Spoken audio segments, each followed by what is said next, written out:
Bon, entre la sécheresse d'un côté, les inondations de l'autre, la gestion de l'eau, ça devient un vrai sujet, hein. Ah oui, clairement, c'est un défi majeur un peu partout. Mais justement, il y a des initiatives qui bougent, parfois tout près. On va parler de Tervuren aujourd'hui. Oui, Tervuren, où il y a un projet assez intéressant qui a vu le jour. Exactement. On va regarder ensemble une installation de purification d'eau, plutôt innovante, qui a été lancée il n'y a pas longtemps dans le parc d'activités Keiberg-Vossem. C'est ça. L'idée, c'est de voir comment une solution très locale peut répondre à des enjeux, disons, plus globaux sur l'eau. On s'est basé sur un article qui décrit bien ce projet, alors on va décortiquer un peu tout ça. C'est parti. Allons-y. Alors concrètement, sur place, ça ressemble à quoi? Eh bien, il faut imaginer un grand bassin, mais aménagé, paysager. Il collecte l'eau de pluie qui tombe sur 4,5 hectares. Ah oui, 4,5 hectares, c'est pas rien, hein. Ça fait plusieurs terrains de foot, ça. C'est ça. Mais l'eau, elle n'est pas juste stockée comme ça. Elle passe ensuite par une étape de purification. D'accord. Et une fois purifié, qu'est-ce qu'on en fait? Alors là, c'est là que c'est malin. Il y a deux utilisations principales. Ah oui? Oui, une partie de cette eau, elle est directement réutilisable par les entreprises qui sont sur le parc. Pourquoi faire, par exemple? Mais pour des besoins non potables, hein, typiquement le nettoyage de véhicules, les sanitaires, ce genre de choses. Donc une entreprise de lavage auto, par exemple, elle pourrait utiliser cette eau recyclée? Exactement. Au lieu de tirer sur le réseau d'eau potable, elle utilise l'eau de pluie traitée sur place. C'est une économie directe pour elle, et puis c'est bon pour la ressource. Logique. Et la deuxième utilisation, alors? L'autre partie de l'eau, elle est infiltrée dans le sol. Infiltrée. C'est-à-dire? On la laisse pénétrer doucement dans la terre pour qu'elle rejoigne les nappes phréatiques. Ah, pour recharger les réserves souterraines? Voilà, c'est essentiel, surtout quand il fait sec pendant longtemps. Ce qui est vraiment intéressant, c'est cette double action. On réduit la demande en eau potable maintenant et on renforce les réserves pour plus tard. C'est assez complet comme approche.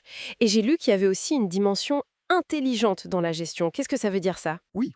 Intelligente, ça veut dire que le système n'est pas juste passif. Il ne fait pas que recevoir l'eau. Il est proactif. C'est-à-dire? Il intègre les prévisions météo. Par exemple, si on annonce de grosses pluies, Oui. eh bien le système peut décider de vider un peu le bassin avant l'averse. Comme ça, il a plus de capacité pour absorber l'eau quand elle arrivera. Malin. Ça évite les débordements, j'imagine, hein. Exactement. Ça limite les risques d'inondation localement. Et à l'inverse, si on prévoit une période sèche, le système va plutôt favoriser l'infiltration pour recharger les nappes au maximum. D'accord. C'est une gestion vraiment dynamique, adaptée en temps réel ou presque. C'est ça. Bon, tout ça, ça a dû coûter un peu d'argent, non? On parle de combien? Le coût total est autour de 450 000 euros. Un peu plus. 453 515, pour être précis. D'accord. Et comment ça a été financé? J'imagine qu'il y a des aides publiques. Oui, et une part importante même. Environ 75% vient de subventions. Il y a le programme Blue Deal de la région flamande et la province du Brabant flamand aussi. C'est un gros soutien quand même. Ça montre une volonté politique. Tout à fait. C'est un encouragement clair pour ce genre d'innovation. Le reste, c'est l'intercommunal interluven et les entreprises du parc qui le financent. Attendez. Les entreprises elles-mêmes mettent la main à la poche? Comment ça s'organise? Oui, oui, leur participation est calculée en fonction de leur taille, enfin leur surface et leur consommation d'eau estimée. D'accord. Mais le point qui est vraiment assez novateur, c'est qu'en participant, elles deviennent copropriétaires de l'installation. Ah, carrément copropriétaire? Pas juste des clientes. Non, non, copropriétaires. Ce n'est plus seulement je paye pour un service. C'est on investit ensemble dans une infrastructure commune. Ça change la perspective, ça. Ça doit créer un autre type d'engagement. Exactement. Une responsabilité collective. On sort de la relation classique fournisseur-client.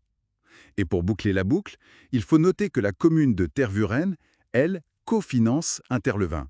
Donc on a vraiment un partenariat public-privé local. C'est intéressant comme montage. Et l'impact concret, on arrive à le mesurer? Oui, on estime qu'annuellement, le système permet de réutiliser ou d'infiltrer environ 36 000 mètres cubes d'eau. 36 000 mètres cubes, ça représente quoi à peu près? C'est difficile de comparer directement, mais c'est bien plus que la consommation annuelle d'une dizaine de ménages, par exemple. C'est significatif à l'échelle du parc d'activité. D'accord. Et l'objectif derrière, comme le soulignait quelqu'un d'Interleven, Jessica Van de Broek, c'est double.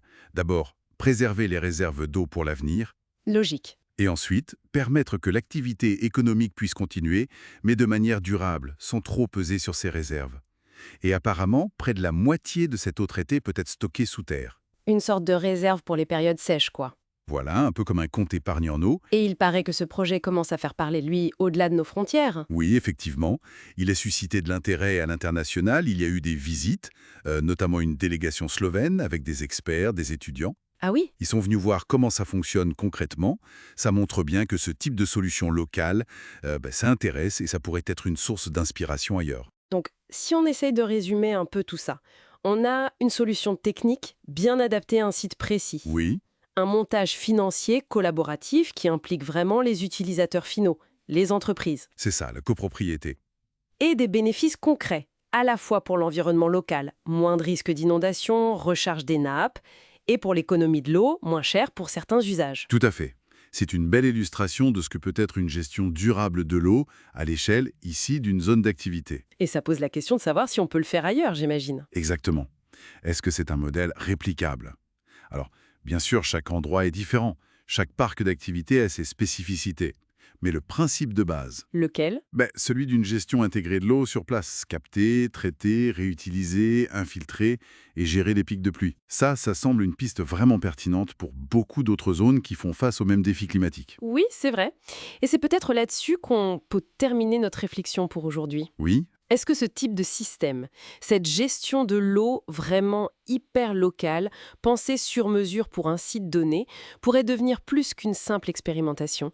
Est-ce que ça pourrait devenir une sorte de standard dans nos futurs aménagements industriels ou même urbains pour nous rendre collectivement plus résilients face au changement climatique?